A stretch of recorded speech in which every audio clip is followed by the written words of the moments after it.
lundi 26 août. Mon nom est Martin Simon, Simon avec un C, et il me fait plaisir de vous souhaiter la bienvenue à un autre épisode du F1 Podcast. Aujourd'hui, c'est notre retour sur le week-end de course qui se déroulait sur le circuit de Zandvoort, c'est-à-dire le Grand Prix des Pays-Bas, et on débute dès maintenant avec la journée de samedi. Il est maintenant temps d'accueillir notre collaborateur du lundi. C'est notre historien au F1 Podcast. C'est celui qui a écrit le livre La Formule 1 au circuit Gilles Villeneuve, c'est-à-dire Kevin Fontaine. Comment ça va? Salut Martin, ça va super bien, toi? Ça va super. On a eu un gros week-end de course. C'était le retour des vacances. Peut-être pas le meilleur Grand Prix. Là, c'est peut-être pas celui qui va nécessairement passer à l'histoire, mais il y a eu des points qui sont quand même assez marquants. Donc, ça nous donne beaucoup de Mhm. matériel pour faire un épisode bien rempli.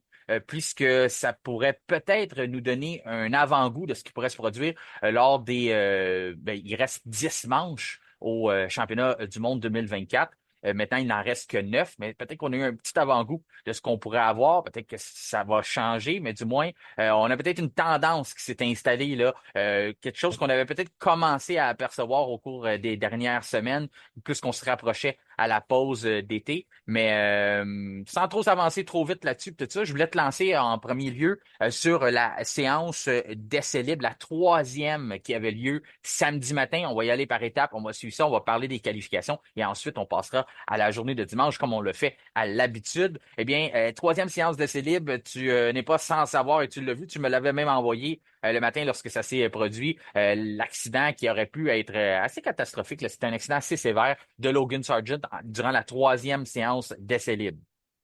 Ouais, c'est ça, quand même un bon accident là aussi. Là, il y a eu des débris qui ont été projetés de l'autre côté du rail. J'ai vu des caméramans et des commissaires de piste qui se sont vraiment penchés, qui ont dû se pencher pour pas recevoir des débris au niveau de la tête. Là, donc, ça aurait pu être assez dangereux, merci. Vraiment pas une situation idéale d'un pour Williams et de deux pour Logan Sargent. Parce que lui, il joue sa carrière et on sait il sera pas de retour chez Williams en 2025. Et cet accident-là était carrément là, évitable. En essai libre 3, le type d'incident, dans le fond, ce que s'est produit, c'est que Logan Sargent a mis la roue avant droite sur la pelouse juste après le vibreur. Et il est tout de suite parti à la dérive et c'était terminé. Il est allé comme une balle dans le rail. Et, la réaction de James Valls après ça, ça voulait tout dire. C'était un accident qui était aucunement nécessaire. En plus que Williams apportait beaucoup de modifications, d'améliorations en fin de semaine. Donc, ça n'a pas aidé sa cause du tout à Logan Sargent. Ça l'a pas mis en confiance. Et moi, je crois personnellement que c'est probablement la goutte qui fait déborder le vase. Je ne serais pas étonné du tout de voir Sargent remplacé d'ici la fin de la saison.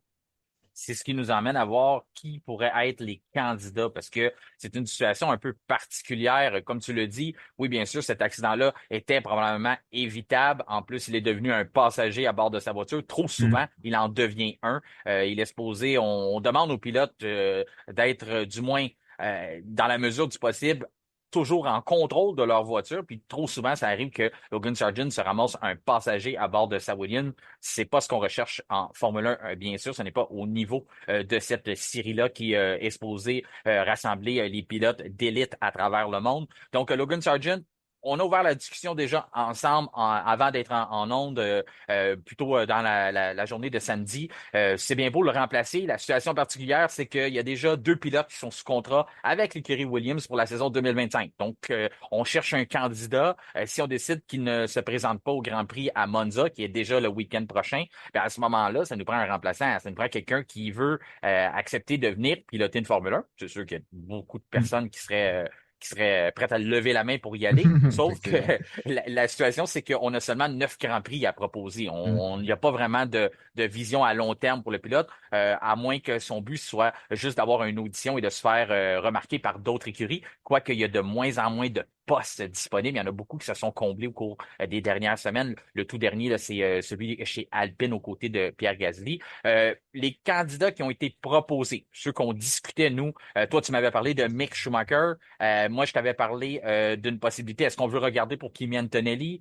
On sait que l'entourage du jeune Antonelli avait dit, nous, on veut qu'il se concentre sur sa saison de Formule 2. Toto Wolff semble vouloir avoir les doigts bien enfoncés dans ses oreilles et ne pas entendre ce que l'entourage d'Antonelli lui propose, que même lui, le principal concerné, mentionnait, et Kimi lui disait, mais moi, je pense pas que je suis prêt à aller en Formule 1. Pourtant, Toto Wolff continue à mentionner qu'il serait probablement, qu'il est toujours son premier candidat pour remplacer Lewis Hamilton. Est-ce que ça pourrait être une belle occasion de dire on lui donne 9 courses, fini l'échantillon chez Prema en F2, puis on l'apporte chez Williams pour voir si continuer de prendre notre décision si c'est vraiment ça qu'on veut. Et puis l'autre alternative, eh bien, c'est Liam Lawson. Ça, c'est les trois candidats qu'on pourrait peut-être mettre d'un chapeau, nous, là, en disant, il me semble que ça serait peut-être des alternatives. Aujourd'hui, il y a des choses qui se sont concrétisées dans ce sens-là, c'est-à-dire qu'il y a des journalistes qui ont posé la question à des gens qui ont un pouvoir décisionnel et dans ce temps-là, c'est toujours plus intéressant que, Mhm. sans rien nous enlever, mais Kevin Fontaine et Martin Simon qui discutent un samedi, ça n'a pas autant d'impact que si Toto Wolff et Christian Horner se prononcent. Et puis, Toto Wolff lui mentionnait qu'il serait prêt à faire un prêt. Un prêt pas pour Antonelli, mais un prêt plutôt pour Mick Schumacher qui a toujours des liens avec l'écurie Mercedes. On sait qu'il l'aime bien. On sait que Toto Wolff avait une relation particulière aussi avec le père de Mick Schumacher qui était au Mhm. départ de l'écurie Mercedes. Donc, c'est quelqu'un qui l'aime bien. Il veut l'aider. Il a souvent mentionné son nom comme quoi il aimerait le revoir en Formule 1. Donc, ça pourrait être une des alternatives. Et l'autre, c'est Liam Lawson. Christian Horner veut trouver un poste à Liam Lawson, probablement un pilote Racing Bulls la saison prochaine. Mais si on était capable d'avoir une petite idée, continuer, poursuivre l'échantillon qu'on avait débuté l'année dernière lorsqu'il est venu en remplacement justement au Grand Prix de Zandvoort. Il avait remplacé Daniel Ricciardo pour quelques Grands Prix par la suite. Donc à ce moment-là, ça pourrait être la deuxième alternative pour William. Et déjà là, si tu me demandes de me prononcer là, dans le cas de Schumacher, je suis peut-être pas si sûr que ça, parce que c'est quand même un gars qui a quitté la Formule 1 pour avoir pris trop d'accidents et avoir coûté trop d'argent, là, justement un peu dans la même situation Ouais. que Sargent. Donc, c'est un peu drôle de le voir revenir pour un peu remédier à ce problème-là. Mais du côté de Lawson, je pense que c'est une alternative qui est quand même très intéressante. Pour ta part, toi, tu vois quoi à partir de ça, là, avec les informations qu'on avait samedi qui ont évolué au cours du week-end? Je te dirais que étant un petit partisan de Liam Lawson, je trouve que ça serait une belle opportunité pour lui encore de se faire valoir pour assurer sa place sur la grille en 2025. Helmut Marko l'a mentionné, il dit il va être sur la grille en 2025. Est-ce que ça va être chez Red Bull? Est-ce que ça va être chez V-Carb? On ne sait pas encore, mais il va être là. Donc, mais a priori, ce serait V-Carb, tout logiquement. Mais ça serait une belle opportunité pour le jeune homme de se faire valoir, de se mesurer à Alex Albon, qui est une valeur établie sur la grille, faut le mentionner. Donc, moi, je serais vraiment pas inquiet pour Lawson qui va réussir à prendre ses marques du côté de Williams. Donc, ce serait une belle opportunité pour lui. Et Mick Schumacher, ben, c'est sûr que le lien qu'il y a de Williams, Mercedes, avec justement la motorisation avec le groupe propulseur Mercedes, ça peut être une bonne suggestion aussi. Euh, Reste à voir si on veut prendre un pilote qui, oui, a eu un certain nombre d'accidents, qui n'a pas un mauvais rythme non plus, qui est capable de prouver qu'il a un bon rythme en course, qui est capable de faire de belles performances en qualification, mais ça demeure un pari risqué. Donc, si on décide de titulariser Mick Schumacher pour le restant de la saison 2024, ça peut peut-être lui ouvrir une porte, disons, chez Sauber, éventuellement Audi, pour 2025-2026. Il y a des pourparlers qui se font là avec Schumacher et Sauber Audi. Donc, à voir. Moi, personnellement, si j'avais le choix entre les deux, j'ai une petite préférence pour Liam Lawson. Ah ben ça, je suis pas surpris de ça. Même, j'aurais même pas dû te poser la question. J'aurais juste dû te demander si c'est Liam Lawson. Mais c'est vrai que tu aimes beaucoup Liam Lawson et avec raison aussi. Ça fait longtemps que tu m'en parles. Et puis je pense que tu as vu juste Tu l'as vu quand même assez dès un jeune âge là, quand il a commencé sa carrière en monoplace, puis tu avais décelé un certain talent chez lui. Puis je pense pas que tu Mhm. t'es trompé, là, surtout, en tout cas, il t'a pas fait mentir avec l'échantillon qu'on a eu la saison dernière en F1. Il a montré qu'il était parfaitement en contrôle de ses moyens. C'est un gars très calme, un peu à l'image d'Oscar Piastri aussi. Il semblait Mhm. pas dépassé par les événements ou dépassé par la promotion ou tout ce qui entoure la série de la F1, parce que c'est bien beau de dire qu'on peut être des pilotes de F1 puis on s'en tire bien dans d'autres séries, mais il n'y a rien qui égale ce sentiment-là là, et la pression qui vient avec ça, tout ce qui entoure ça, les engagements juste médiatiques là, d'une Mhm. journée dans un week-end de F1 pour les pilotes. Il y a très peu de choses qui sont semblables à ça. Là. Je sais qu'il était en super Formula. Ça m'avait même ouvert les yeux à dire est-ce que des pilotes qui arrivent de Super Formula peuvent arriver plus près que la F2? Parce qu'on a vraiment été impressionné par Liam Lawson la saison dernière. Je pense que ça reste du cas par cas. Mais du moins, il a gravi les échelons, puis il semble avoir un bon bagage. Il semble prêt là, à passer à l'autre étape. Je serais vraiment heureux d'en voir plus. Mais j'aime beaucoup ce que tu me proposes aussi avec l'histoire de Mick Schumacher. Je suis conscient, tu sais, je le mentionnais, le risque du fait qu'il c'est un gars qui a eu une tendance à mettre sa voiture dans des murs plus souvent qu'autrement. Donc, ça, c'est le côté qui reste. Est-ce que Williams est prêt à prendre ce risque-là? On n'a aucun avantage à le présenter à Audi. Il faut vraiment que ça soit bénéfique pour Williams en premier. On va penser en nous en premier. C'est pour ça que je pense Mhm. encore que c'est Lawson qui est la meilleure option. Mais le fait qu'il soit considéré encore chez Audi à ce moment-là, on pourrait vouloir aller avec un alignement qui est allemand du début à la fin, dans le sens qu'on aurait Hülkenberg, on aurait un duo allemand entre Hülkenberg et Schumacher. Donc, pour eux, ça pourrait être intéressant, bien sûr, de voir là, si jamais on décidait d'aller dans ce sens-là. Ça va vraiment voir. Le James Vowles le connaît aussi, étant ancien de chez Mercedes. Il a aussi eu des liens avec son père. Est-ce qu'on va s'y aller avec le côté sentimental? Puis, faut quand même pas oublier que Red Bull n'est pas nécessairement un ami de l'entreprise Mercedes. Est-ce qu'on va vouloir faire cette faveur-là à Red Bull et dire on va vous aider à développer un pilote? Il y Mhm. a tout ça qui rentre en ligne de compte, mais en tout Ouais. cas, ça va être intéressant de voir dans les prochains jours là, la décision qui va être prise de ce côté-là. Mais le temps de Logan Sargent, je pense que l'étude est finie. Là. Il ne Ouais. deviendra pas meilleur. Oui, il y a eu une certaine amélioration, mais comme je l'ai souvent dit, il part de tellement loin que aussitôt qu'il réussit à terminer un Grand Prix sans avoir un accident, ben, on trouve déjà que c'est une amélioration. Donc, on regarde même plus les classements ou les temps dans son cas. On regarde juste le fait que s'il est capable de ne pas endommager sa voiture pendant un certain moment ou pendant une séance complète, ben, à ce moment-là, il dit oh, c'est une belle journée pour Logan Sargent. Ça montre à quel point que les objectifs qu'on fixe pour lui sont rendus tellement bas. C'est ce qui conclut le petit volet actualité que je voulais faire avec toi. On peut tout de suite passer à la journée de samedi. On avait commencé la matinée avec ce gros accident-là. C'est venu compromettre la journée au complet de Logan Sargent ainsi que d'une partie de l'écurie Williams, puisqu'il n'a même pas pu prendre part à la séance de qualification. C'est jamais l'idéal. Donc, c'est sûr que dans son cas, ben, normalement, il se ramasse quand même pas loin de la fin du peloton, pareil, même quand il y participe. Donc, c'est peut-être pas un gros changement à cet écart-là, mais on veut toujours quand même avoir la chance de rouler et d'avoir la possibilité là, de saisir des positions et aussi montrer nos commanditaires parce que c'est quand même ces entreprises-là déboursent Mhm. un certain montant pour que les noms sur les voitures soient vus. Donc, quand on a une voiture qui reste dans le garage, ben, c'est vraiment pas l'idéal. Séance de qualification, as-tu aimé la journée de samedi à part de ça? Y a-tu quelque chose qui t'a impressionné dans cette séance de qualification-là? Une surprise, quoi que ce soit? On attendait quand même les McLaren à certains égards. Donc, que le fait que Lando Norris signe la pole position, est-ce que ça t'a surpris? T'attendais-tu que ça soit encore Max Verstappen qui partirait premier pour le Grand Prix chez lui à la maison? Je dirais qu'avec le niveau de performance qu'affiche McLaren dernièrement, non, c'est pas une surprise de voir l'écurie orange signer la pole position, mais 3 dixièmes d'avance sur Verstappen sur un terrain dont il a beaucoup de succès, Max Verstappen, depuis qu'il est revenu au calendrier. Je trouve que c'est quand même un peu étonnant. Je me serais peut-être attendu peut-être un petit peu plus serré, mais très beau tour de Lando Norris, c'est ça, avec un petit peu plus de 3 dixièmes d'avance sur Verstappen, c'est pas rien. Quatrième position de tête en carrière, c'est autant que certains pilotes qu'on connaît, Jarno Trulli, Fisichella, Giancarlo Fisichella, Didier Pironi et Mike Hawthorne, champion anglais des années 50. Donc, continue tranquillement à prendre sa marque Lando Norris. Donc, là-dessus, c'était une belle performance de sa part. Sinon, je te dirais, dans les surprises, ben, mauvaise surprise, tu vas me dire, Carlos Sainz et Lewis Hamilton. On va Oui. se dire, c'est pas l'idéal d'avoir une séance de qualification comme ça, dis-je, quand on a une Ferrari et une Mercedes. Donc, ça a été assez surprenant de les voir éliminés en Q2. Sinon, on a pu voir la belle performance d'Albon.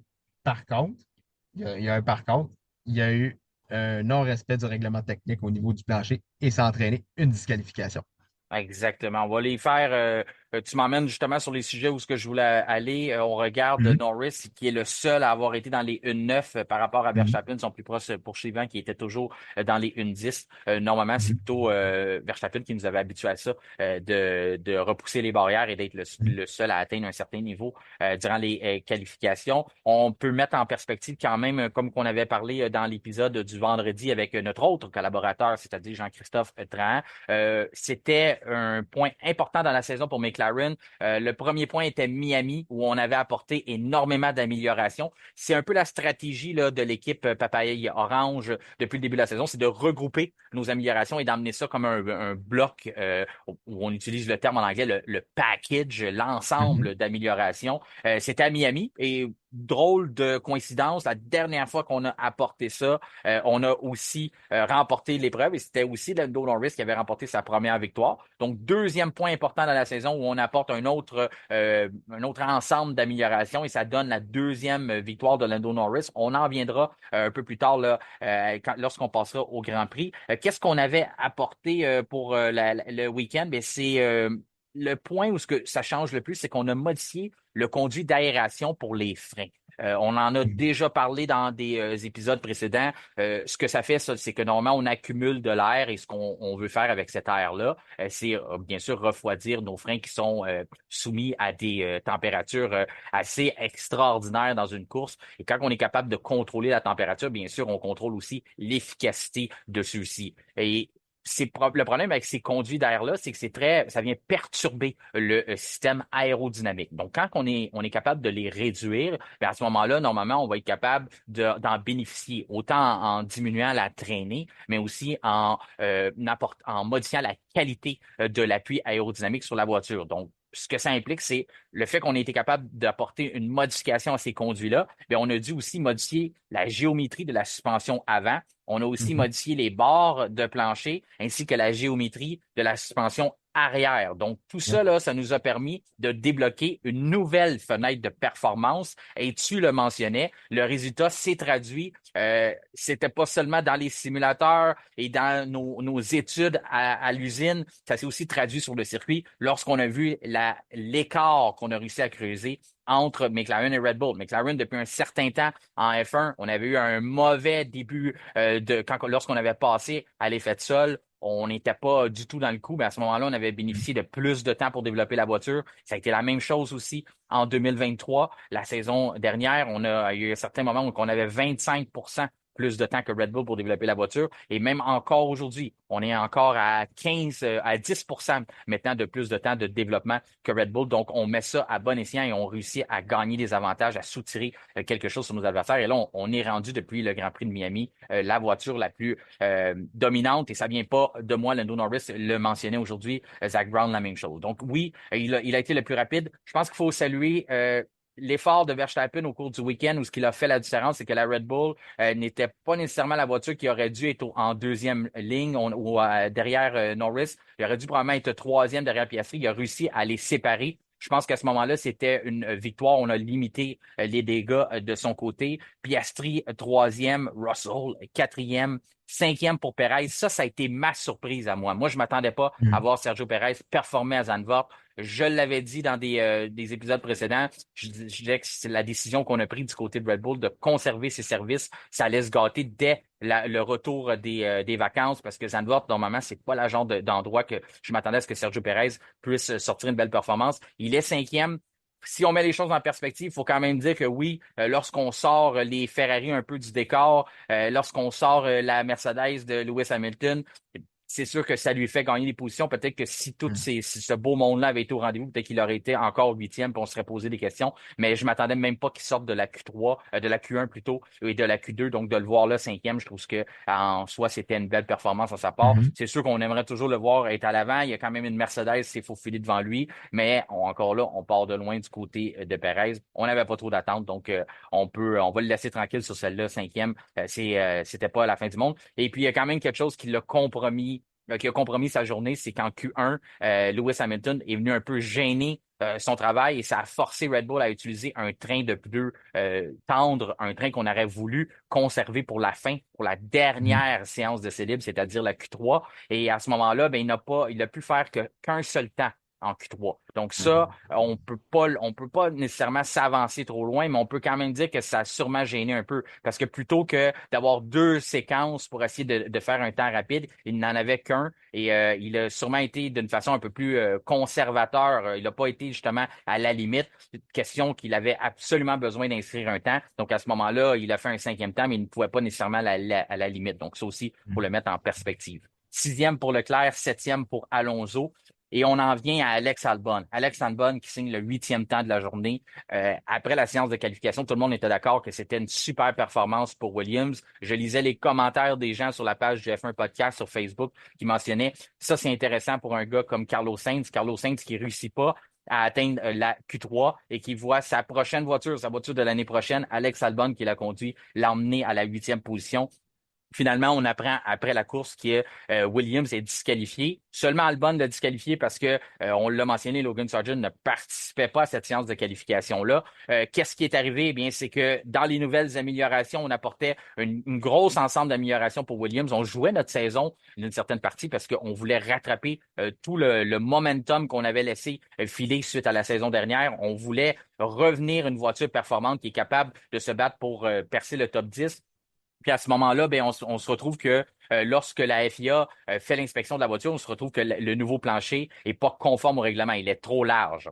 Je Mhm. pense que tu avais une opinion assez tranchante à cet égard-là. C'était pas juste une déception. Tu m'as mentionné aussi un grand manque de professionnalisme de la part de Williams. Tu as été déçu de ça, là. Je trouve que honnêtement, pour une écurie que ça fait aussi longtemps qu'ils sont en Formule 1, on n'a pas n'importe qui là aussi là. Tu sais. Là, on parle oui de il y a James Valls, Pat Fry aussi qui est là, qui est pas un des derniers venus non plus là au département technique là, chez Williams. Donc, je trouve que ça manque un peu de professionnalisme. Je comprends des fois une usure, des fois trop prématurée, des fois que on, dans la course, admettons que là, on roule parfois un petit peu trop sur les vibreurs, là, ça abîme, il y a de l'usure, etc., etc., à la longue, comme on a vu l'année passée, notamment avec Hamilton et Leclerc. Mais là, que le plancher est trop large, et quand on calcule au millimètre près, il faut être précis, là. Je trouve que, comme j'ai dit, ça manque un peu de professionnalisme. Peut-être moi qui est un petit peu exigeant là-dessus, mais je trouve que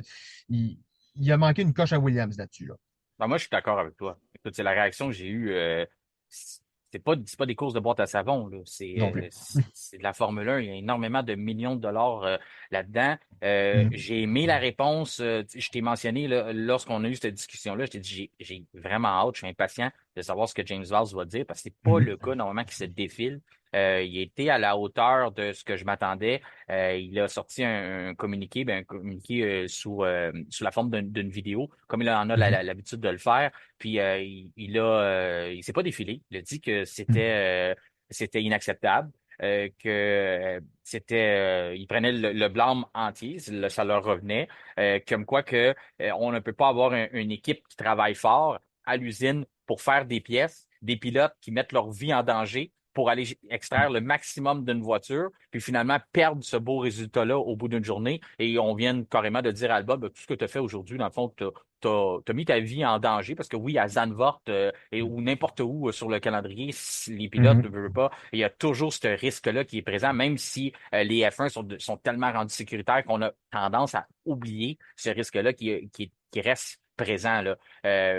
Surtout qu'il y avait des forts vents tout au long du week-end, donc les pilotes travaillaient extrêmement fort pour garder des voitures en piste. Et à ce moment-là, ben, finalement, on gâche ça un peu à la fin de la journée. Il a mis un peu en lumière qu'est-ce qui est arrivé, c'est que On a des outils de précision à l'usine. Je dis précision entre parenthèses parce que c'était vraiment pas le cas là, lorsqu'on sait le résultat. Là. Mais ce qu'on fait, c'est qu'on fait des analyses au laser, donc un Mhm. scanner, là, si vous me permettez le terme, pour faire l'analyse. Mais à ce moment-là, tout était calibré. On disait que tout était correct, tout était dans les standards. Les dessins qu'on avait envoyés à la FIA avaient été acceptés. Une fois que c'est arrivé au circuit, ben là, eux autres, ils ont leur propre outil pour confirmer. Et comme James Valls s'est empressé de mentionner, l'outil qui est le plus important, eh bien, c'est celui de la FIA. Donc, celui qui compte le plus a Ouais. décidé que Williams était dans l'erreur. Alors là, ça veut dire que même si ça a déjà retenu l'attention, ça a souvent fait les manchettes comme quoi on a un système, on a une technologie qui est très archaïque chez Williams, même Mhm. les systèmes d'inventaire ne sont pas à la hauteur. Ben là, on a aussi appris qu'il n'y a pas seulement les ordinateurs, il n'y a pas simplement la soufflerie, il n'y a pas simplement le système, tout ce qui entoure le développement d'une voiture, il y a aussi tout ce qui entoure la légitimité ou ce qui est en charge de prendre des mesures des voitures, ben ça aussi, c'est mal calibré parce que, évidemment, là, il est arrivé quelque chose pour que le plancher soit trop large. Effectivement. Puis écoute, c'est quand même quelques points que Albon aurait peut-être pu, on ne sait pas, on ne saura jamais le résultat au final. Mais Oui, Albon, c'était un très beau résultat en qualification. Il est en mesure, dans la course, d'inscrire 2, voire 4 points. Ça aurait été un super résultat et Williams se serait rapproché d'Alpine au classement des constructeurs. C'est beaucoup d'argent qui est en jeu. Donc, je trouve que là-dessus, c'est une grosse opportunité manquée du côté de Williams. exactement. Puis, on le sait que Jean-Christophe nous le mentionnait là, dans l'épisode de vendredi, comme quoi que Zandvoort, c'est un peu comme la Hongrie. C'est Mhm. ton positionnement en piste que tu es capable d'aller chercher en qualification. C'est Ouais. drôlement important rendu le dimanche. Donc, lorsqu'on sait ça, d'être capable de positionner sa Williams entre les deux voitures d'Aston Martin, entre Alonso et Stroll, comme tu dis, c'est une belle opportunité d'aller chercher des points dans l'épreuve du dimanche. Donc, à ce moment-là, on peut plus en parler vraiment plus que ça, dans le sens que c'est fait, faut vivre avec ça. Ouais. C'est une tâche au dossier. James Valls s'est pas défilé, a mentionné qu'est-ce qu'on travaillerait. C'est quelque chose qui s'arrange facilement, là. C'est pour ça qu'on a été capable de participer quand même au Grand Prix de dimanche. Puis, ce que j'ai trouvé le fun, c'est qu'il dit que c'est pas quelque chose qui va venir compromettre nécessairement la performance, parce que selon eux, c'est sûr que c'est toujours ce qu'on dit lorsque il arrive une situation comme ça. C'est pas quelque chose qui aidait vraiment l'équipe à aller chercher plus de performance. Puis c'était pas énorme la différence. Ça, c'est sûr là, que si le plancher avait dépassé de 3 pouces de chaque côté, je pense on n'aurait pas eu besoin Mhm. d'un équipement au laser pour s'en rendre compte. Là. J'ose croire que quelqu'un l'aurait vu. Là. Fait que Mhm. c'était vraiment quelque chose de très petit, sauf que le règlement est écrit noir sur blanc et on se doit de le respecter. Parlant de règlement noir sur blanc qu'on se doit de respecter, j'aimerais avoir ton opinion. Ça a fait couler beaucoup d'encre, beaucoup de commentaires, autant sur notre page Facebook que un peu partout sur les réseaux sociaux. Des gens qui se sont insurgés de la pénalité de Lewis Hamilton. Il y en a d'autres qui avaient une idée un peu plus neutre face à ça, de dire ben, c'est le règlement, il a nuit à Sergio Perez. De ton côté, qu'est-ce que tu en as pensé?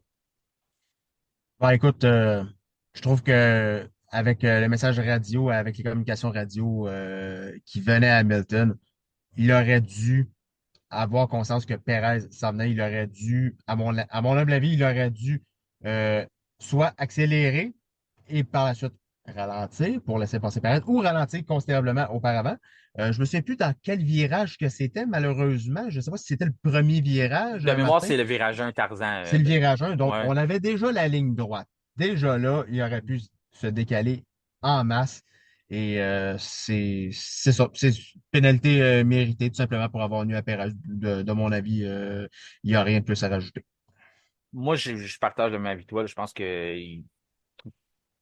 de dire qu'on lui donne pas une pénalité, ça aurait été un peu, ça aurait été difficile à justifier. Mhm. Surtout que lui-même, il a avoué que c'est ça qui a bousillé le reste de sa qualification, parce que Ouais. il a comme eu l'attitude comme quoi que ben on savait que le trouble est parti là, ça a comme changé ma concentration, puis après ça, ben ça a été en descendant pour le reste, parce que le week-end a bien commencé, on avait eu des belles performances pendant les pratiques. Je Mhm. m'attendais à ce que Lewis Hamilton ait un bon week-end. On en avait parlé même aussi dans l'épisode de vendredi, comme quoi les Mercedes étaient à prendre en considération pour ce week-end de course-là. On le voit avec George Russell qui s'était bien positionné. Donc, c'était très décevant. Ce qui m'a surpris, c'est sa réaction quand il a dit À partir de là, ma concentration est partie, puis ça a un peu gâché ma qualification. Ça aurait dû faire le contraire. Il aurait dû savoir qu'il a une pénalité au-dessus de sa tête. C'est seulement 3 places. Normalement, c'est ce qui arrive lorsqu'on gêne quelqu'un en qualification. Donc, il aurait dû encore pousser plus fort, puis essayer au moins d'emmener sa voiture peut-être dans les 5 premiers, ou comme Russell l'a fait, quatrième, ça l'aurait quand même laissé dans le top 10 pour la course. J'ai trouvé ça spécial comme réaction. C'est un gars qui a gagné 7 championnats du monde, puis je me dis, il est pas à sa première pénalité, tout d'un coup, de savoir que ça l'a débalancé le reste de la journée. En tout cas, c'est quelque chose comme ça, puis qui était fâché aussi après son ingénieur d'avoir été dans cette situation-là. Il y en a d'autres, autant partisans de F1 que chroniqueurs du sport qui mentionnait, ouais, mais c'est le circuit de Zandvoort qui est un peu fait comme ça. Moi, j'achète pas cette idée-là parce que c'est toujours la faute du circuit. Les circuits ne sont pas faits pour accueillir des Formule 1 aussi larges. Donc, si on commence à dire, parce qu'à Monaco, il y a des pénalités. Si tu gênes quelqu'un, il y en a eu cette année aussi. Si vous gênez quelqu'un à Monaco, vous allez être pénalisé aussi. Donc, si on est capable d'appliquer le règlement sur un circuit aussi étroit, aussi sinueux que les rues de Monte-Carlo, ben à Zandvoort, on ne laissera pas passer, on ne dira pas, ben, on va l'effacer, ce règlement-là, parce que c'est mal fait. Là. Ça, j'ai trouvé que ça tenait pas vraiment debout, cette explication-là. Puis c'est des conséquences qu'il faut regarder. Je sais que, Mhm. ben, je veux dire, faut pas les regarder parce que le règlement est écrit noir sur blanc, mais j'ai eu peur qu'on passe, ah oui, mais Perez a quand même passé en Q3 et Lewis Hamilton a été éliminé, donc tout s'est arrangé. Non, non, la conséquence, c'est que Perez n'avait pas ses pneus tendres, a été obligé d'utiliser 4 pneus de plus qu'il n'aurait pas eu à faire Mhm. pour sortir de la Q1. Puis ça, là, cet impact-là, on va en venir un peu plus tard, mais ça s'est même poursuivi en course. Il a manqué un train de pneus à Perez à la fin de Exact. l'épreuve qui aurait pu être sujet à une attaque de Lewis Hamilton lors de la course. On va en venir là tantôt dans le prochain bloc, mais ça, c'est quelque chose qui s'est tout traduit du fait qu'il a été gêné lors de la séance de qualification. Donc, pour moi, c'est important pour la FIA de sévir et de ne pas justement laisser passer là, pour ça, comme on ne laisse pas à personne. Que lorsqu'on bloque, il y a des pénalités qui sont données. Il y en a pas mal à tous les week-ends de course que ça arrive. C'est malheureux. Est-ce que c'est la faute à Lewis Hamilton? Je pense que c'est pas seulement de sa faute. Oui, on va dire il y a 2 miroirs sur sa voiture, il doit les utiliser, mais il y a aussi un ingénieur qui aurait pu faire mieux son travail, Mhm. lui dire de garder le pied sur l'accélérateur pour être sûr de ne pas gêner Sergio Perez qui s'en venait. Exactement.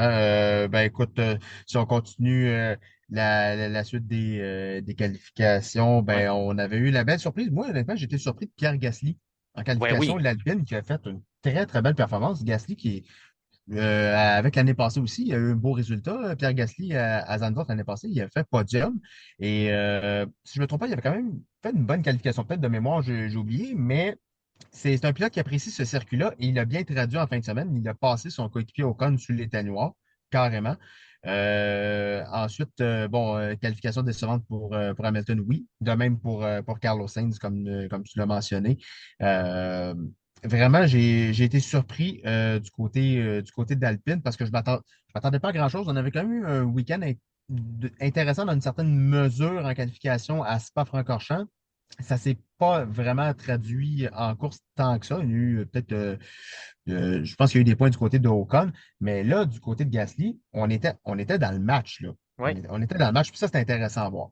Puis on apportait des améliorations du côté d'Alpine aussi. Donc c'est Oui. toujours le fun de voir si Racing Bulls aurait aimé avoir des résultats comme ça lorsqu'on a apporté nos améliorations plus tôt dans la saison. Et puis du côté Ouais. d'Alpine, on est forcé d'admettre qu'à tous les fois qu'on présente quelque chose, on gagne en performance. Vous allez me Mhm. dire que oui, mais ils partent de loin. Je suis d'accord, sauf que c'est pas comme ça chez tous les écuries, là. Il y en a d'autres qui apportent des choses qu'on n'a pas nécessairement, ça se traduit pas nécessairement en des résultats comme ça. Ils sont très durs à prédire depuis le début de la saison. Comme tu le disais, à Spa, c'est sûr que lorsqu'on a un déficit de performance moteur, on s'attend pas nécessairement à ce qu'on va s'en sortir, mais je Mhm. m'attendais pas nécessairement à les voir bien performer à Zandvoort non plus et de voir Gasly, s'il y a une place où ce que tu dois avoir énormément de confiance en toi, mais aussi en ta voiture. Donc, de voir Pierre Gasly arriver puis signer le 9e temps, moi aussi, j'ai trouvé que c'était rafraîchissant, encourageant pour l'écurie Alpine aussi. Et je suis certain là, que ça lui a fait plaisir aussi d'en coller une bonne à son coéquipier Esteban Ocon. On sait que leur relation, là, disons, on se tolère, mais on s'invite pas à Noël et on s'envoie pas de cartes. Non plus. Du côté Tsunoda, 12e, Hülkenberg à 13e. Ensuite, 14e pour Magnussen. On sait avec tout ce qui entoure l'écurie Haas au cours du week-end. On va en parler dans l'autre bloc, ce qui en vient avec Mhm. ça. 15e pour Daniel Ricciardo. 16e pour Ocon. On le mentionnait, il est quand même assez loin. Lui, bien sûr, il s'est empressé de prendre le micro et dire qu'il n'était pas du tout content, là, que la voiture était pas bonne tout au long du week-end, qu'il se passait quelque chose. 17e pour Bottas et 18e pour Joe. Ensuite, 19e, c'était Sargent qui n'a pas performé à la course. Et 20e, eh bien, c'est devenu Alex Albon qui s'est fait reconduire au dernier rang à cause de sa disqualification. Pour ce qui est là, de Ocon, je t'emmène sur avant qu'on passe au prochain bloc.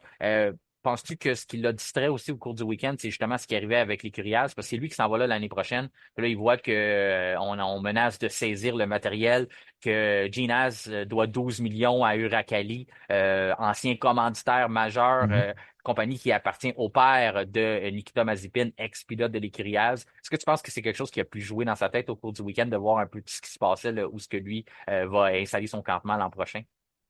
Ben, c'est sûr que c'est vraiment pas une situation idéale pour un pilote de savoir que peut-être, on va mettre ça dans le pire des cas, il risque d'arriver, admettons, on va mettre ça dans un cas assez extrême, disons un rachat d'une écurie, et que là, Un son rachat contrat n'est plus forcé, valide. mettons. Un rachat forcé, Forcé, oui. c'est ça, exactement. Puis là, on dit, bon, ben, c'est une nouvelle écurie, c'est un nouveau nom, on n'a pas besoin de toi, ciao, bye. Ça ne met pas en confiance un pilote. Donc, Non, c'est moi, ça. je suis persuadé que Ocon aurait probablement pu être distrait aussi.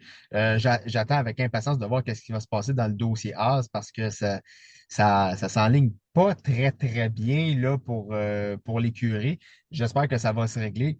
Parce que le Grand Prix de Monza est seulement dans quelques jours, là, donc le week-end prochain. Et, le temps presse pour l'écurie As. Ouais, le temps presse pour les crières. On va en venir justement à ce qui s'est produit après le Grand Prix. Disons que ça va pas mieux. Moi, si je disais qu'il était minuit moins une vendredi dans ce dossier-là, ben là, on peut dire qu'il est rendu minuit et cinq. Donc, il faut vraiment qu'il se passe quelque chose parce que ça va pas bien. Ça va pas bien.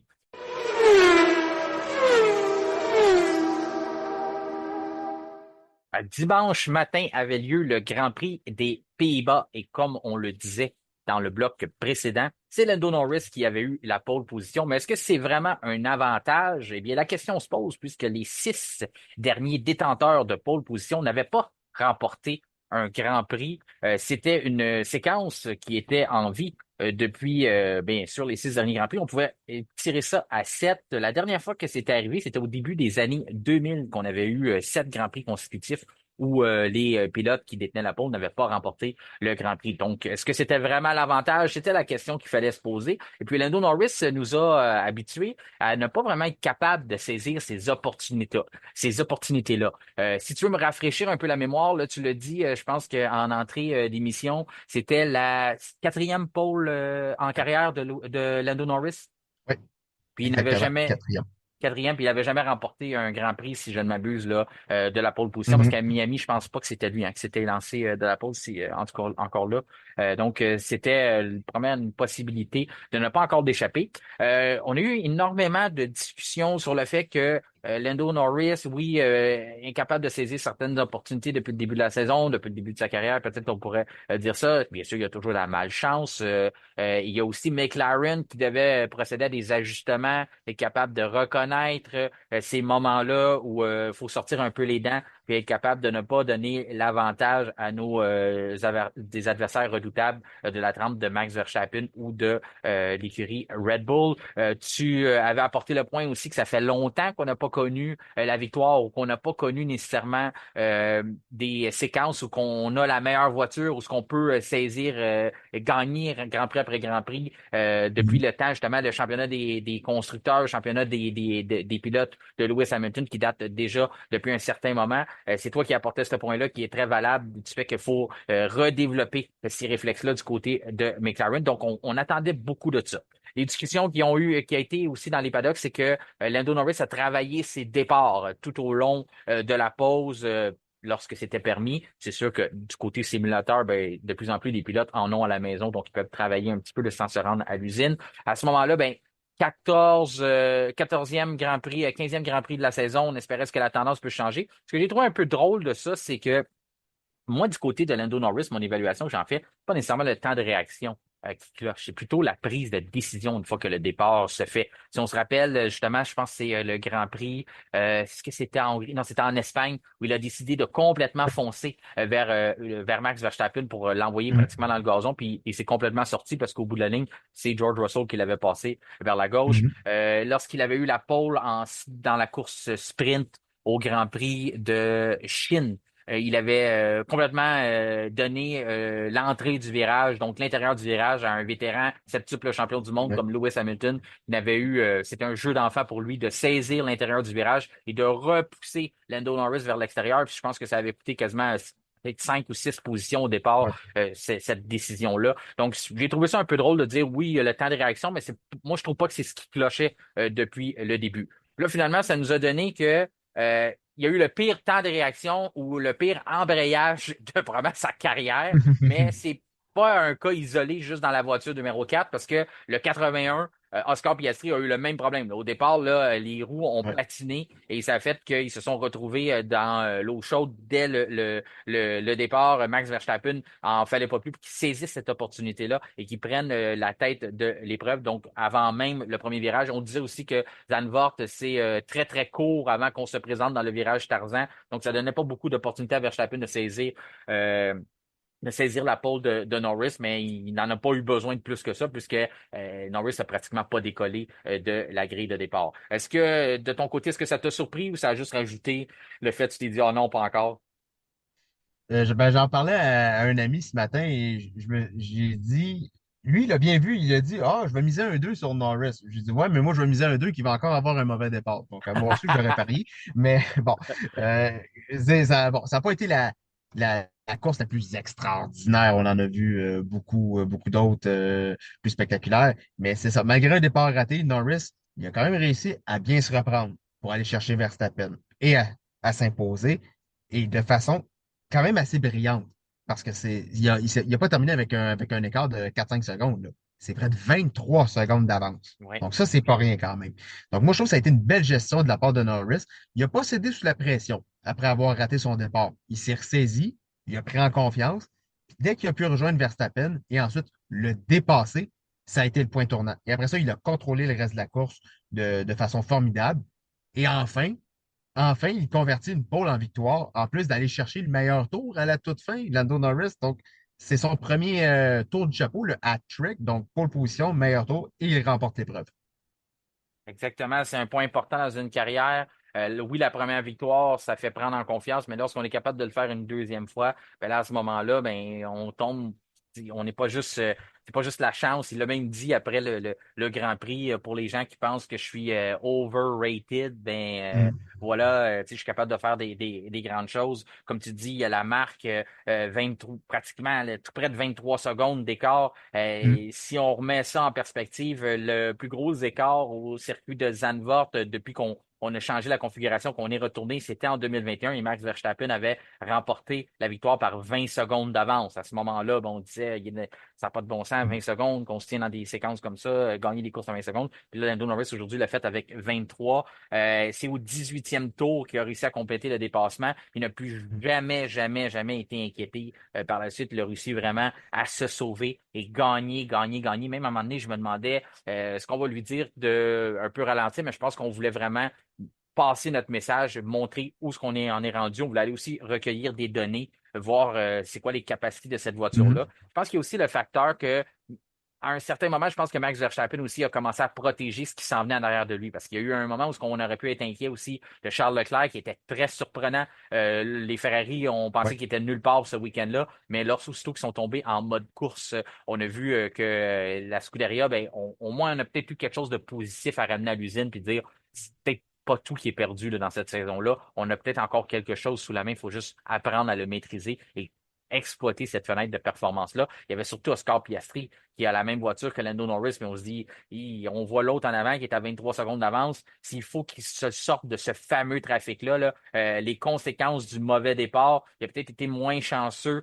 ou moins opportuniste pour être capable de réparer son erreur et de remonter. Là. Il s'est retrouvé coincé derrière Charles Leclerc. Il y a eu aussi une drôle de décision. On a laissé Ferrari prendre une meilleure décision stratégique et bénéficier de l'arrêt au puits à l'avant des autres. Donc, on s'est arrêté en premier. Donc, à ce moment-là, on utilise le terme anglophone, c'est dire le undercut. Donc, lorsqu'on réussit à s'arrêter avant son adversaire, on bénéficie de ces tours-là avec des meilleurs pneus pendant que notre adversaire est encore sur ses pneus avec ses gommes usées depuis le départ. Donc, le temps qu'on réponde à ça et qu'on réagit à cet aéropluie-là, mais souvent, il est trop tard. Là. Si on ne fait pas ça assez vite, bien, les 2 tours qu'on prend pour réagir, ben, ils sont perdus, on ne les retrouvera pas d'ici la fin de l'épreuve. Et c'est ce que Ferrari a réussi à saisir. Donc, c'est là que ça s'est joué. On a réussi à garder notre avantage qu'on avait eu au départ sur Piastri.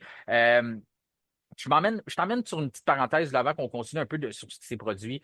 Tu disais, c'est peut-être pas le meilleur, oui, le meilleur Grand Prix qu'on a eu. Oui, c'était plus stratégique. On a eu, mais je pense encore, là, je ramène le sujet que je t'avais parlé après le Grand Prix de Bahreïn. Je l'ai ramené aussi au cours de la saison. Ce fameux règlement-là qui a été changé de dire DRS après un tour. Mhm. Là, on est arrivé là que tout le monde avait le DRS. Après le premier tour, là, j'ai regardé, puis ça a duré pendant peut-être 4, 5 tours. Oui, on a eu des dépassements. Certains diront, ah oui, Carlos Sainz a fait un beau dépassement. Lewis Hamilton aussi a fait des beaux dépassements. Mais ça, c'était des voitures qui n'avaient pas d'affaires dans le deuxième top 10, à l'extérieur du top 10. Ces voitures-là auraient dû être mieux qualifiées que ça. Donc, eux ont complété des beaux dépassements. Mais pour le reste, là, on a eu ce fameux train de DRS-là. Je te repose la question. Est-ce que ce règlement-là doit cesser? Est-ce qu'on doit changer ce règlement-là? Peut-être pas en cours de saison, mais au moins à partir de la saison prochaine, donner le DRS après un tour, c'est pas une bonne idée. Absolument. Je vais être d'accord avec toi qu'on l'a essayé, puis le résultat est probablement pas l'idéal. Donc, à mon avis, c'est un très bon point que tu amènes. On peut ramener ça après 3 tours, si je dis pas de bêtises. Donc, au troisième tour, on peut faire comme avant. On autorise l'autorisation du DRS parce qu'on voit que bon, ça crée un train de DRS, tout simplement. Et bon, c'est sûr que comme tu as mentionné, ben, les voitures les plus rapides, là, notamment que tu parlais de Sainz et d'Hamilton, oui, ils avaient une meilleure voiture, donc ils ont pu attaquer leurs rivaux. Mais sinon, à part ça, quand on regarde un petit peu plus à l'arrière, sinon, il n'y a pas eu, je trouve pas qu'on a eu grand-chose là, vraiment à se mettre sous la dent dans les quelques premiers tours. Là, ça filait à la file indienne. Là. Donc, c'était pas l'idéal, mettons. Non, exactement. Puis en plus, c'est un endroit où ce que le DRS est le plus efficace.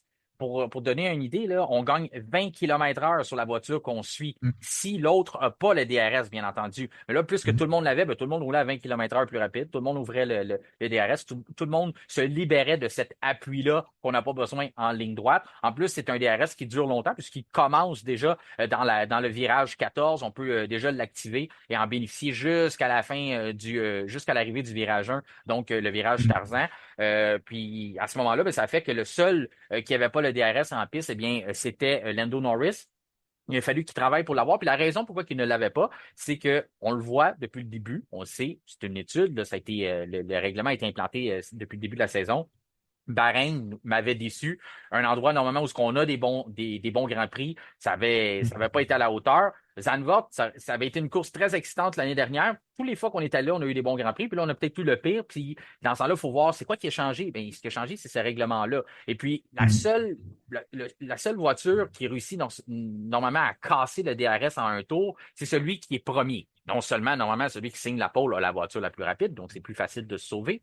Et aussi, il est dans l'air propre. Donc, il a Ouais. personne en avant de lui. Il a pas de personne lui envoie de la chaleur. Il n'y a pas des résidus. Il n'y a pas à gêner ses décisions par rapport à comment le pilote en avant de lui freine. Donc, normalement, lui réussit à casser le DRS dès le premier tour, mais les autres, c'est insuffisant. Il y a pas assez de temps là, pour en plus. C'est un tour qui est très court. À Zandvoort, c'est le deuxième cours, le deuxième tour le plus court, pardon. C'est ça, sur le championnat du monde de Formule 1 au calendrier. Donc, à ce moment-là, on n'a pas assez de temps là, pour casser le DRS. Donc, tout le monde se ramasse à l'avoir et le conserve pendant quelques tours. Je t'attends qu'il y ait finalement les écarts de pneumatique et ces choses-là qui rentrent en vigueur. Mais il est trop tard, le spectacle est gâché rendu à ce moment-là. Ouais. Donc, pour moi, si on ramène ça à l'ancien règlement, comme tu mentionnais, et ce qu'on fait, c'est que si tu veux le DRS, ben, tu dois le mériter. Tu dois Mm. performer avoir un bon départ, performer dans tes 3 premiers tours pour être capable de l'activer. Tu dois gagner ce DRS-là plutôt que juste en hériter en repassant le fil d'arrivée à ton premier tour. En tout cas, c'était ma parenthèse que je voulais faire là.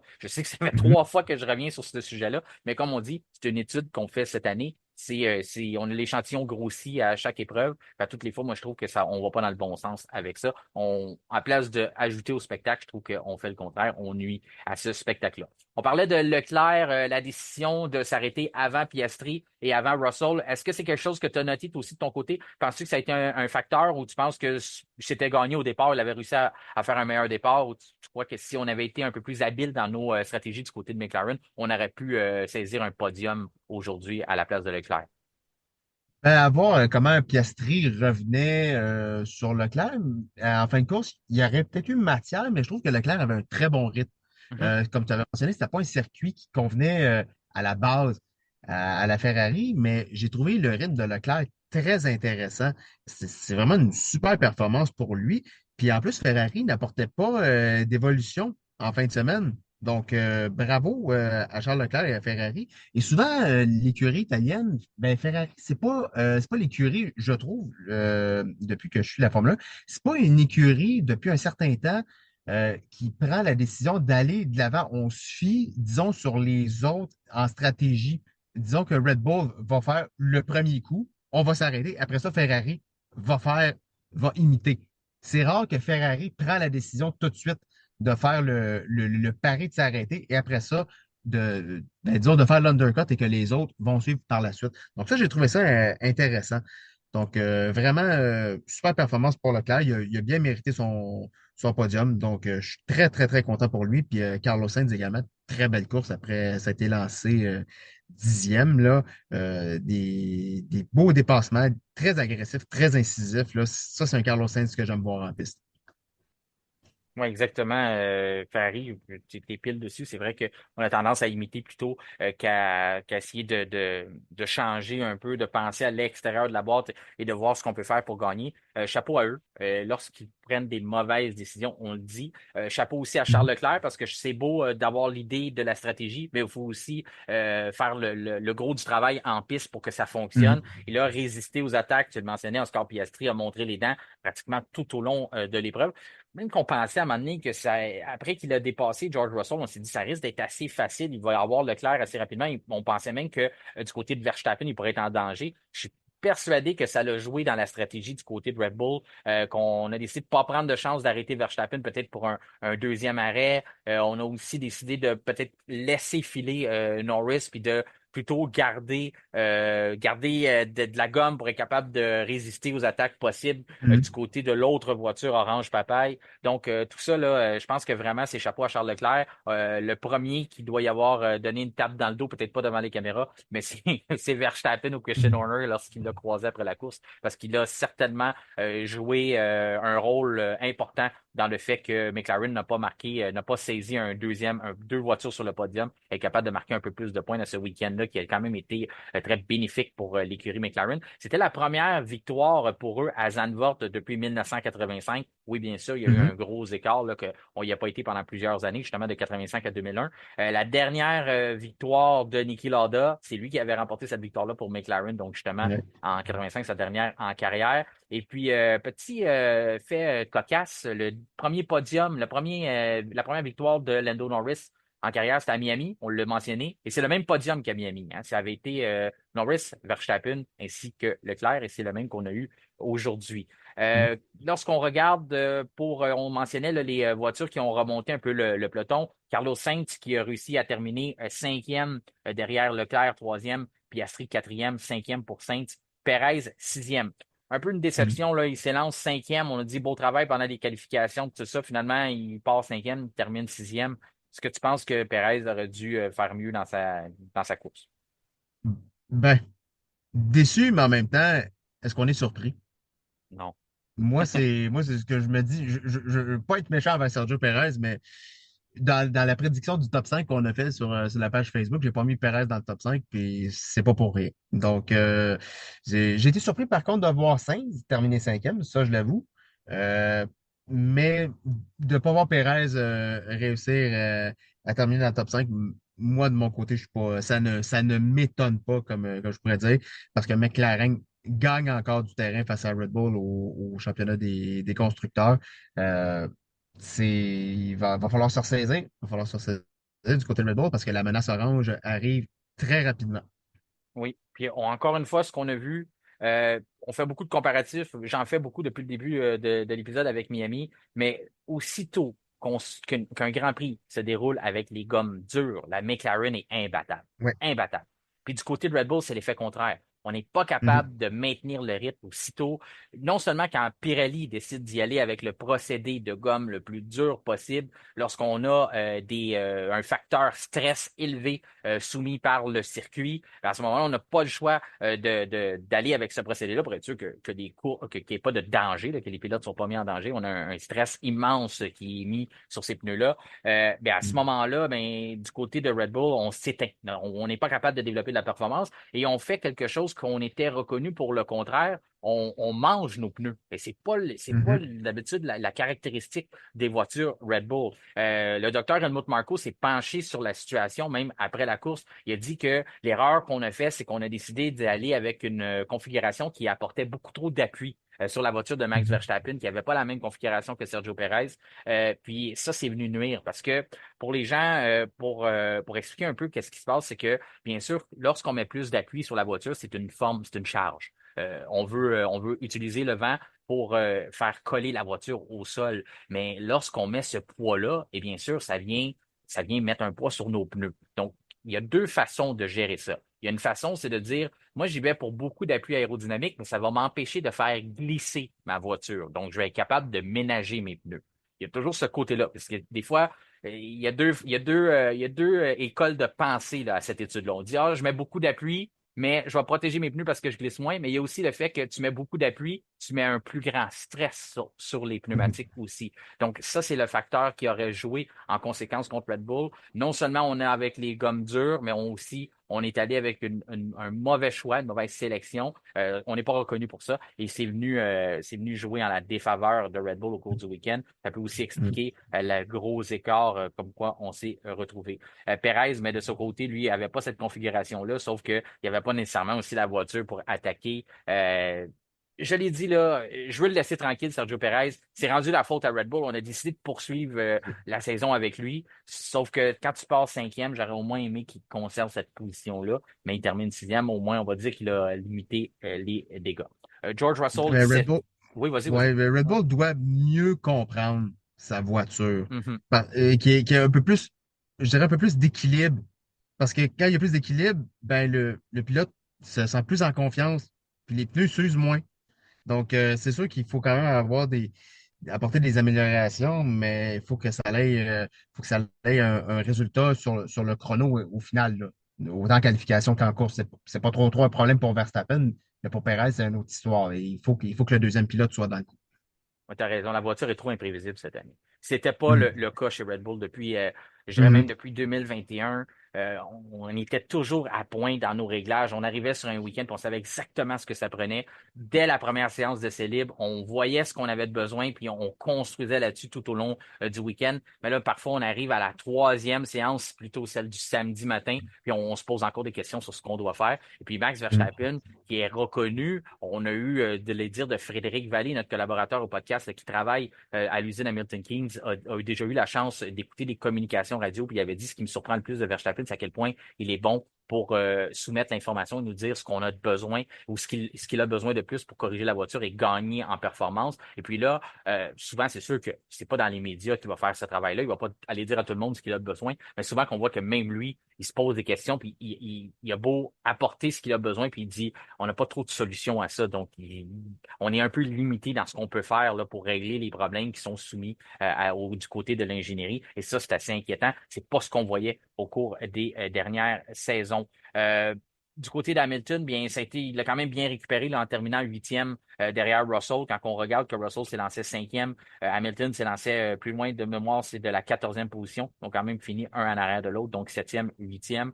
Pas l'idéal peut-être pour Mercedes. On s'attendait sûrement à mieux, mais c'est la deuxième écurie aussi, comme Ferrari, on n'a pas apporté d'amélioration. On a choisi de garder les mêmes configurations. C'était la même chose pour Red Bull aussi, qu'on a juste simplement passé aux configurations du Grand Prix d'Hongrie. Après ça, Gasly, ben, on le disait, l'emplacement de ta qualification est très importante sur un circuit comme Zandvoort. Il a réussi à concrétiser en terminant neuvième. Ça, c'est un beau résultat. Tu disais, dans le dossier Albon, si on avait pu maintenir cette position-là, d'avoir une voiture conforme, ben, on aurait été en bonne position pour conserver nos points. J'ai aucun doute là-dessus. C'est un bon point qui t'a apporté. Puis on le voit avec ce que Gasly a réussi à faire. 10e pour Alonso, 11e pour Hülkenberg. Hülkenberg, là, on a joué une drôle de stratégie un peu. On l'a laissé longtemps en piste. Je ne sais pas si tu as eu la chance de voir un peu ce qui s'est produit avec tout ça, là. Vaguement, mais j'ai quand même remarqué qu'il était à la porte des points. Et là, je me suis dit, Colin, va-tu réussir à aller chercher au moins un point pour l'écurie? Ça serait super. Finalement, Alonso a réussi à prendre sa mesure et tout. Et il y a eu une drôle de situation, mais je pense que c'est Magnussen qui était aux prises avec 4-5 voitures autour de lui, Ah oui, oui. si je me trompe pas, là. Et Albon qui a dit, ça, c'était dangereux, mais c'est sûr, ça reste les meilleurs pilotes au monde, mais quand même un 4-5 voitures là, qui se décident de se décaler les uns contre les autres dans la ligne droite et d'entamer le premier virage là, à fond la caisse, là, ça peut être dangereux, mais c'est des pilotes professionnels, mais je trouve que ça joue avec le feu. Ah oui, on avait l'impression d'écouter une course d'Indy pendant un certain moment, là, lorsqu'on a vu les 5 voitures dans l'espèce ça ressemble à un ovale, là, un peu l'entrée Ouais. du virage 14, l'inclinaison, tout ça, là, on Ouais. voyait les voitures. Moi, j'ai trouvé ça le fun. Pour vrai, c'est quelque chose qu'on va Ouais. revoir cette semaine sur les réseaux sociaux. Puis ça va faire rire un peu quand Albon a dit ça, parce que je comprends ce qu'il veut dire que c'était dangereux, ça a joué très serré, parce que les F1 sont tellement énormes de nos jours que d'avoir 5 voitures un peu une à côté de l'autre. Puis Magnussen, on dirait que ça savait pas trop où se pointer là-dessus. Puis il a comme choisi de se tasser un petit peu à droite, puis c'est là qu'Albon s'emmenait. Mais il faut quand même se rappeler que le moment de l'année de Albon, qui était aussi dangereux, c'est son dépassement incroyable à Montréal, là, Ouais. à la fin de la ligne La droite dernière où il chicane. passe Ouais. entre deux voitures. Donc, je comprends que là, il y avait peut-être pas juste le contrôle, puis il y en avait pas juste 3 voitures, là, il y en avait 5, mais il y a quand même ce moment-là où ce qu'Albon aussi, là, c'était assez dangereux à Montréal, mais on en veut des moments comme ça, on en veut plus parce que c'est sûr qu'on veut pas mettre les pilotes en danger, mais ça fait aussi partie du métier là, de compléter des dépassements et d'avoir des bagarres en piste. 11e pour Hülkenberg, 12e pour Ricardo, 13e pour Lance Stroll, 14e pour Albon qui a quand même bien récupéré dans les Mm. circonstances. Ocon, 15e, lui, il était pas là du tout pour pour ce Non. week-end-là. 16e pour Sargent, qui, ben, lui, il a essayé, là, il a fait ce qu'il avait à faire en s'élançant de la 19e position. 17e pour Tsunoda. Décevant, hein, du côté de Ouais. Racing Bulls et même pour Yuki, qui avait opté, tout comme Lewis Hamilton et Valtteri Bottas, de s'élancer avec les gommes tendres. Ça n'a pas Mhm. payé dans son cas. Non, gros chute de performance. Je m'attendais peut-être à ce qu'ils se battent pour aller chercher au moins un point, ou sinon qu'ils soient dans le match pour aller chercher un petit point dans le cas de Tsunoda. Malheureusement, ça n'a pas été le cas. Il a plus sombré qu'autre chose. Et tu parlais d'Ocon aussi. Écoute, je trouve il a hâte que la saison se termine parce que les commentaires à l'égard de l'écurie, ça, Ça n'a pas ça aidé, hein? commence à être assez acerbe. Ça commence à être Ouais. assez acerbe, là. Puis c'est sûr que ça aide Donc, pas sa situation. exactement. Euh, je- il y a peut-être des gens qui ont plus trop envie de travailler avec lui. C'était la rumeur qui circulait pour le fait qu'on a décidé de le laisser aller, c'est qu'il n'y a plus grand monde qui était capable de le sentir à l'intérieur de l'équipe. Puis c'est sûr que là, à tous les fois qu'il se présente un week-end, ben, il continue d'en rajouter. Mm. C'est complètement le contraire de ce qu'on voit avec un Carlos Sainz ou un Lewis Hamilton qui sont au courant depuis un très bon moment déjà qu'ils ne seront plus de retour avec cette écurie-là, qui ne travailleront plus nécessairement avec les gens autour d'eux, mais qu'ils continuent d'entretenir des relations professionnelles et de vouloir continuer à travailler dans l'intérêt de l'équipe, mais c'est tout le contraire pour Esteban Ocon. Mais est-ce qu'on est vraiment surpris? Parce qu'Esteban Ocon nous a habitués à faire les choses drôlement en F1. Ça lui a Mm. déjà coûté son poste. Il a déjà été obligé d'aller réfléchir un peu à sa carrière avant de retrouver un volant. Et puis, ben là, c'est ça. Mais on garde en perspective, on s'en vient à ce dossier-là. Il y a quelque chose aussi qui planait sur ce week-end-là. Le fait que son prochain volant chez Haas, ben, l'écurie Haas est couverte de ridicule tout au long du week-end avec ce qui se passe avec Uricali, avec des huissiers qui veulent saisir les voitures. Et puis là, on termine en disant que 18e Magnussen, 19e Bottas et Guan Yu Zhou qui est à sa position pratiquement rendu sa position normale, là, Mm. 20e. Ça complétait le top 20, les deux voitures stack qui sont dernières au classement et aussi dernières sur la grille. Euh, As aussitôt que le Grand Prix est terminé, eh bien, on a saisi l'équipement. Donc, ce qu'on a fait, c'est Mhm. que on n'est pas parti avec, mais on a dit, vous ne pouvez pas quitter le pays, vous avez un conflit, donc on vous laisse régler ça, sinon vous ne pouvez pas partir avec l'équipement. Le problème, c'est qu'on doit se présenter à Monza avant jeudi au plus tard, si on veut être capable de débuter nos préparatifs pour le week-end de course le Grand Prix d'Italie, qui commencera bien sûr avec les séances de célib vendredi matin. Donc, ça nous laisse vraiment pas beaucoup de temps. Parce que quand je dis qu'il faut être là jeudi, là, oui, il faut le transport, mais il faut aussi s'installer, il faut monter nos choses. Donc, tout ça, là, c'est vraiment une situation qui était évitable, je peux pas croire, à moins qu'on n'a vraiment pas l'argent du côté de Haas, mais il va y avoir tu sais, ce dossier-là là, va avancer d'heure en heure parce que on a le temps qui est contre nous et puis on est vraiment acculé au pied du mur. Il faut prendre une décision parce qu'on va être obligé de passer notre tour, mais on ne pourra pas performer, on ne pourra pas se présenter ou participer au prochain Grand Prix de la saison. Ton avis sur ce dossier-là? Comme je le mentionnais avec Williams et le plancher trop large, je trouve que encore là, ça fait pas professionnel. Je Mhm. veux dire qu'on a un sponsor, il y a eu un jugement qui a été fait que l'équipe doit rembourser, doit redonner les 9 millions de dollars, est-ce que je peux 12 voir, millions, mais à ça dépend dans quelle devise tu le Ouais, calcules, aussi, là, c'est ça. ouais, c'est ça, exactement. Ben, moi, en tout cas, moi, je le vois en dollars. 9-12 dollars, je crois que tu avais dit, Martin. 9-12 Mais millions, oui. bref, je trouve que à un moment donné, le jugement, il est établi. Vas-y, fais-le. C'est comme ça, c'est tranché. Parce que sinon, il peut avoir conséquences. Et là, la conséquence, c'est que l'écurie risque de ne pas être présente pour le prochain Grand Prix. Et là, on va perdre de la visibilité au niveau des sponsors. On va perdre la face en crédibilité. On risque de perdre. Ben, en fait, si on n'est pas présent, on va perdre des points du côté des pilotes. On peut manquer des occasions d'inscrire des points. Les concurrents vont se rapprocher de nous s'ils sont en mesure d'en inscrire des points. Donc, ça fait aucunement professionnel, à mon avis. Quand on pense qu'une place au classement, c'est 9 millions de dollars en perte. Ouais. Puis là, on s'obstine pour pas donner 12 millions.